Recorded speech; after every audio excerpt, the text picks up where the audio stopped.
আমরা আজকে এসেছি অম্বিকা কালনাতে 17ই মার্চ 2025। আমাদের সারা দেশ তথা বিশ্বের গর্ব আমাদের সাঁতারু সায়নী দাসের বাড়িতে। সায়নীর বাড়িতে আমরা বছর দুয়েক আগে এসেছিলাম। ও তখন ইংলিশ চ্যানেলের পর মলকাই চ্যানেল পার করে এসেছে, জয় করে এসেছে। তা সেবার ওর বাবা রাধেশ্যামবাবু ছিলেন না। সায়নী আর তার মার সঙ্গে আমাদের আলাপ পরিচয় হয়েছিল। এইবারে আমাদের অফিসের অশোক রায়, ওর বাড়িও কালনায়, ওর মাধ্যমেই আমরা এসছি। সঙ্গে আছে মা অন্নপূর্ণা চ্যারিটেবল ট্রাস্টের কর্ণধার শ্রী পার্থ দত্ত। সায়নী ইতিমধ্যে তার পুরস্কারের ঝুলিতে, অ্যাচিভমেন্টের ঝুলিতে আরো অনেকগুলো পালক যুক্ত হয়েছে পরবর্তীকালে। আমরা সায়নীর কাছে সেই কথা শুনে নেব। ইংলিশ চ্যানেল কত সালে হলো প্রথম? তো ইংলিশ চ্যানেল এটা হলো 2017-তে, অনেক দিন আগে। তারপরে তুমি গেলে Rottnest channel Australia, 2018, 2019 Catalina channel America, 2022 Molokai channel America, 2024 April Cook Strait, আর আগস্টে নর্থ চ্যানেল। আর এরপরেই শুনলাম যে আগামী 5ই এপ্রিল বোধহয় তুমি চলে যাচ্ছ স্পেন। ওখানে কোন চ্যানেল? আচ্ছা, আরে বাপ রে বাপ। আচ্ছা, তুমি একবার বলেছিলে সেবার যে সপ্ত সাগর পার করব, তার মধ্যে কটা? আর দুটো বাকি। এইবার একটা হবে এই আগামী 7 তারিখে। আমরা একেবারে অন্তঃকরণে সাফল্য কামনা করি।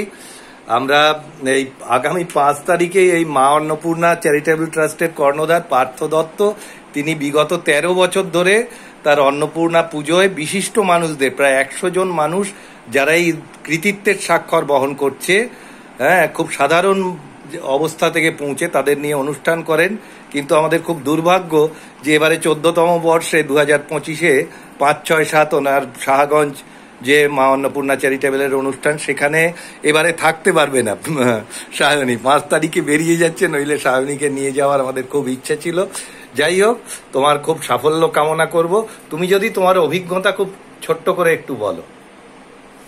সমুদ্রের সুইমিং আমাদের ভারতবর্ষে অতটা প্রচলিত নয়, সুইমিংই নয়, ক্রিকেট আর ফুটবলে পাগল সবাই। স্পন্সরের অভাব থেকে আরম্ভ করে প্র্যাকটিসের অসুবিধা, একজন মেয়ে হিসাবে কস্টিউম পরে সেই কটূক্তি শুনে প্র্যাকটিস চালানো, সাঁতার কেটে কি লাভ, তুমি আদৌ দেশের জন্য কিছু করছো কিনা, এটা ব্যক্তিগত অ্যাচিভমেন্ট, অনেক কিছু শুনতে হয়েছে। তার সাথে রাষ্ট্রপতির হাত থেকে পুরস্কার নিয়ে তাদের মুখটা বন্ধ করতে পেরেছি, এটা আমার কাছে অনেক গর্বের। আর এই মুহূর্তে আমার একটাই লক্ষ্য, সপ্তসিন্ধু পার করা।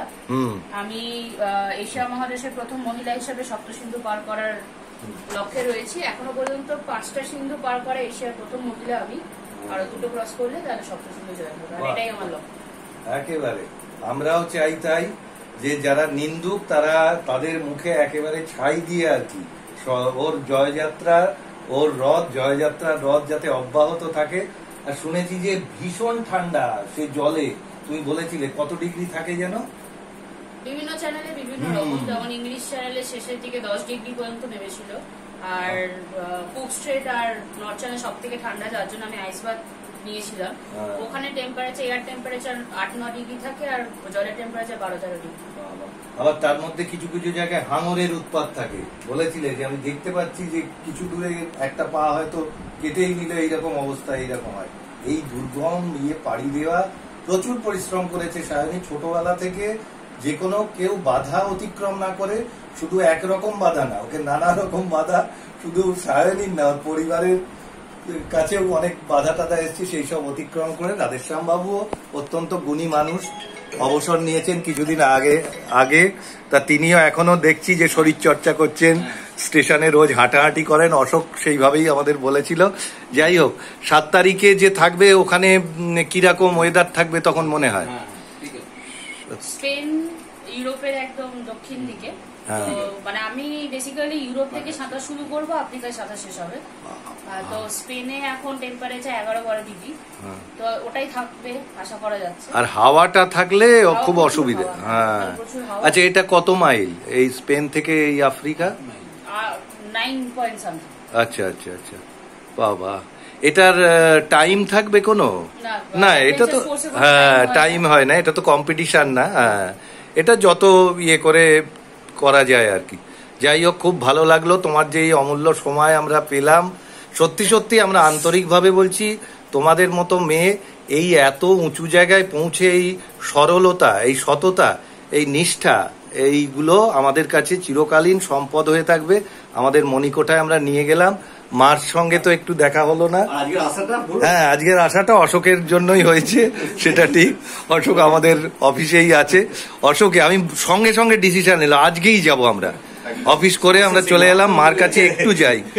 হ্যাঁ, মানে ওই আমি আগেই বলি, বৌদি একটুখানি আপনাকে নেব, কারণ আমরা গঙ্গার তো দেখছি, কিন্তু গঙ্গোত্রীর কাছে আমাদের যাওয়া দরকার, যিনি উৎস, তার অনুপ্রেরণায় তো সব হচ্ছে।